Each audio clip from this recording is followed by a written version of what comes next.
स्वागत है बहुत बहुत आपका और आप देख रहे हैं मिशन 24/7। मैं हूं आपके साथ सिमरनजीत सिंह। बुलेटिन की शुरुआत करेंगे हेडलाइंस के साथ और फिर आपको दिखाएंगे दिन भर की सभी छोटी बड़ी खबरें फटाफट अंदाज में। तो आइए सबसे पहले हेडलाइंस पर नजर डालते हैं।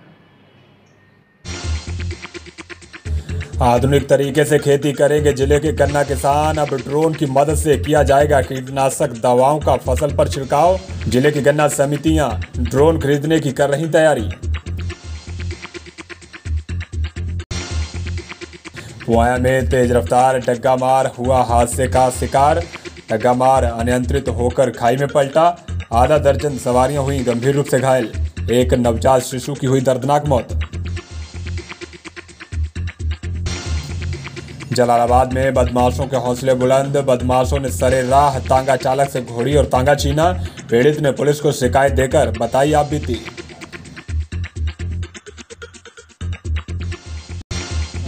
बाल विवाह पर रोक लगाने के लिए शाहजहांपुर में तैयार की गई रूपरेखा। समाज में हो रहे बाल विवाह पर निगरानी रखने के लिए बनाई गई टीमें। बाल विवाह में शामिल लोगों के खिलाफ अब होगी कड़ी कार्रवाई। और राज्य कर्मचारी संयुक्त परिषद की जिला कार्यकारिणी का चुनाव हुआ संपन्न। जयपाल सिंह अजय नागर को धूल चटाकर बने अध्यक्ष। कर्मचारियों ने फूल माला पहनाकर किया भव्य स्वागत।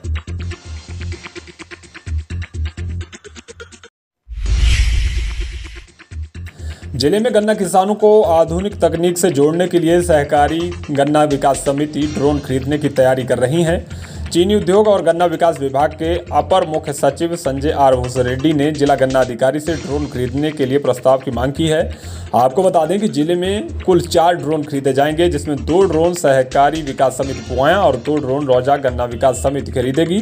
ड्रोन की मदद से पोषक तत्वों और कीटनाशक रसायनों का छिड़काव किया जा सकेगा, जिससे कम समय में अधिक क्षेत्रफल में छिड़काव होगा और मजदूरों की समस्या से भी किसानों को निजात मिल जाएगी। साथ ही इस तकनीक से दवाओं का छिड़काव करने से पैदावार में बढ़ोतरी होगी।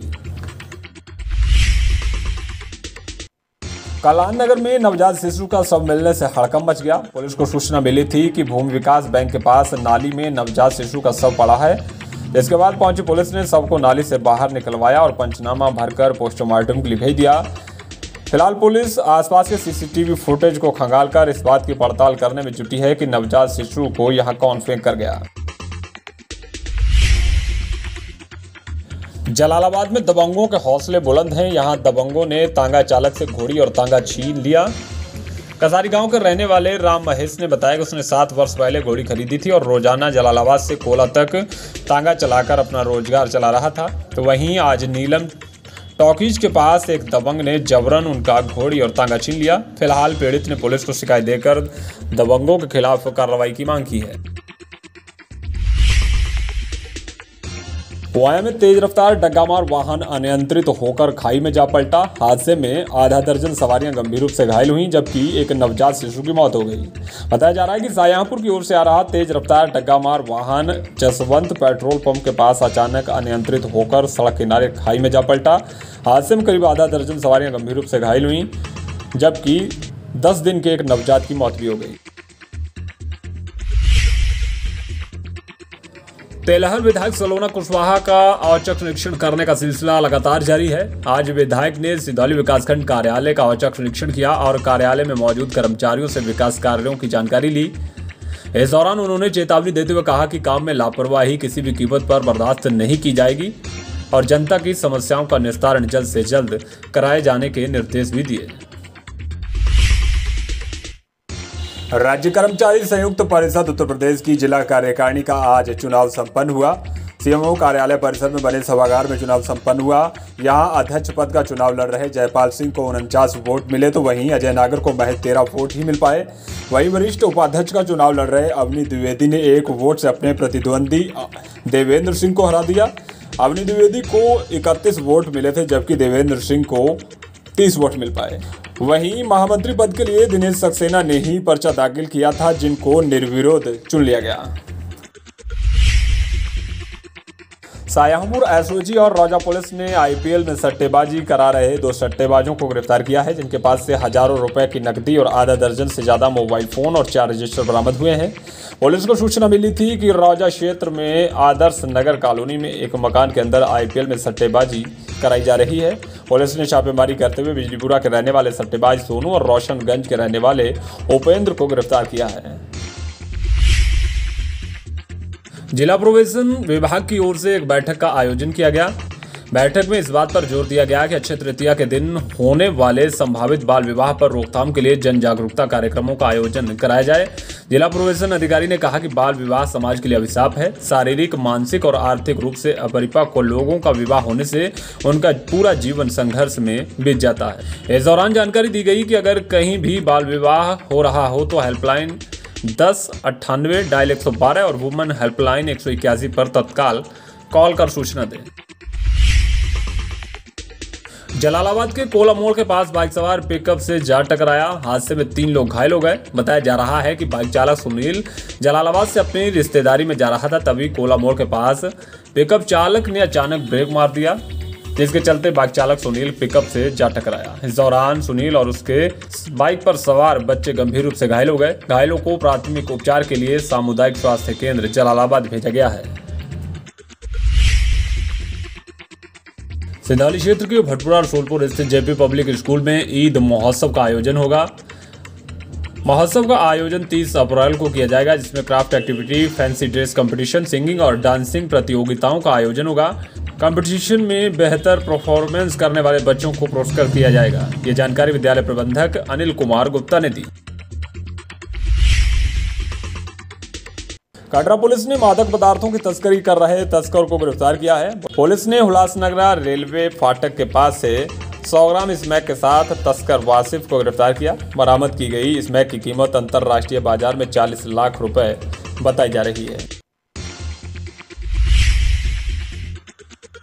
वाया थाना क्षेत्र के सुनारा बुजुर्ग गांव में 2 बाइकों की आमने सामने की टक्कर हो गई। टक्कर लगने से 2 लोग गंभीर रूप से घायल हो गए, जिन्हें इलाज के लिए अस्पताल में भेजा गया है। बताया जा रहा है कि सुनारा बुजुर्ग गांव का रहने वाला इंद्रजीत पुआया से खरीदारी कर वापस घर लौट रहा था। उसी दौरान सामने से आ रहे बाइक सवार से टक्कर हो गई। टक्कर लगने से दोनों लोग घायल हो गए, जिन्हें इलाज के लिए अस्पताल ले जाया गया है। अखिल भारतीय विद्यार्थी परिषद के कार्यकर्ताओं ने अल्लाहगंज तिराहे पर पुतला फूंक कर प्रदर्शन किया। प्रदर्शनकारी कार्यकर्ताओं का कहना है कि अखिल भारतीय विद्यार्थी परिषद के कार्यकर्ता मिथुन कुमार और उनके भाई के साथ दबंगों ने मारपीट की, जिसमें पुलिस ने आरोपियों को बचाते हुए कार्रवाई की। आपको बता दें कि कल भी अखिल भारतीय विद्यार्थी परिषद के कार्यकर्ताओं ने जलालाबाद में पुतला फूंक कर प्रदर्शन किया था। कांकेर राजकीय इंटर कॉलेज में जीव विज्ञान की प्रयोगात्मक परीक्षा संपन्न हुई। प्रधानाचार्य दीपक कुमार दीक्षित ने कहा कि परीक्षा नकल विहीन और शांतिपूर्ण तरीके से संपन्न हुई। इस दौरान कोविड प्रोटोकॉल का पालन भी कराया गया। शाहजहांपुर पुलिस का शराब माफियाओं के खिलाफ धरपकड़ अभियान लगातार जारी है। पुलिस ने बीते 24 घंटे में कार्रवाई करते हुए 11 अभियुक्तों को गिरफ्तार किया, जिनके पास से 125 लीटर कच्ची शराब बरामद हुई। पुलिस ने यह कार्रवाई 1 दर्जन थाना क्षेत्रों से एक साथ की है। राष्ट्रीय लोक जनशक्ति पार्टी के जिला अध्यक्ष आशीष अवस्थी ने नगर क्षेत्र की तमाम समस्याओं को लेकर नगर आयुक्त संतोष कुमार शर्मा को ज्ञापन सौंपा। उन्होंने कहा कि मोहल्ला मक्कू बजरिया में नाला बनाने का काम चल रहा है और कुछ मकान नाले के ऊपर अवैध तरीके से बने हैं। इनको हटाकर नाले का चौड़ीकरण कराया जाए, ताकि मोहल्ले के लोगों को बरसात के दिनों में होने वाली जलभराव की समस्या से निजात मिल सके। आज जलालाबाद में पीस कमेटी की बैठक का आयोजन हुआ। बैठक की अध्यक्षता उप जिलाधिकारी बरखा सिंह ने की। इस दौरान ईद, अक्षय तृतीया और भगवान परशुराम की जयंती के मौके पर निकलने वाली शोभा यात्रा को ध्यान में रखते हुए पीस कमेटी की बैठक का आयोजन हुआ। बैठक में पुलिस क्षेत्राधिकारी मस्सा सिंह भी मौजूद रहे और बैठक में मौजूद संभ्रांत लोगों से अपील की गई कि आगामी सभी त्योहारों को आपसी मेलजोल और सद्भाव के साथ मनाएं और असामाजिक तत्वों पर नजर रखें और तत्काल पुलिस को सूचना दें।